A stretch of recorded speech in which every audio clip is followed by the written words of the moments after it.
Hi guys, problema din ba kayo ng signal ng data ninyo sa bahay? Pues ito na yung kasagutan ng mga problema natin guys. Kasi alam nyo ba, ako, mahilig kasi ako mag-live or online selling. So talagang kailangan ko talaga to guys kasi wala naman talaga akong internet na line sa bahay. So bumili ako nitong USB.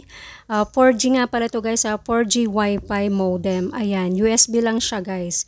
And then, dito nyo lang ilalagay yung SIM card na gagamitin nyo. Pwede nyo gamitin guys yung SIM card ng Gomo SIM, Globe dito, or Smart. Kung naka-micro SIM kayo guys, kailangan nyo pala siyang ilagay sa malaking slot. Ayan, katulad nyon. Diba, pag bumibili tayo ng SIM card, meron siyang original na ganyan na lalagyan. So, kailangan nyo siyang ilagay dyan. And then, pag nailagay nyo na, tatakpan lang natin ulit yung ating USB Wi-Fi.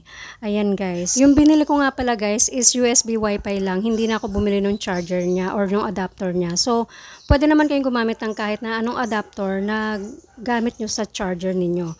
And then, isasaksak nyo lang guys dyan sa outlet ninyo guys. O, diba?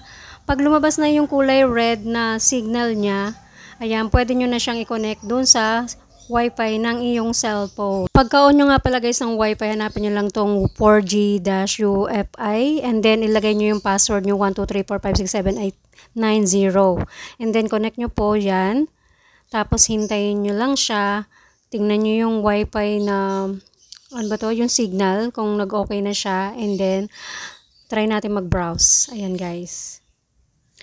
Ayan, nag-browse ako ng Shopee and then nag-open ako ng Shopee video. And, yan, that's it. Tapos guys, makikita nyo dun sa signal niyo, magbiblink siya na kulay green na. Ayan, so kung gusto nyo nito, order now!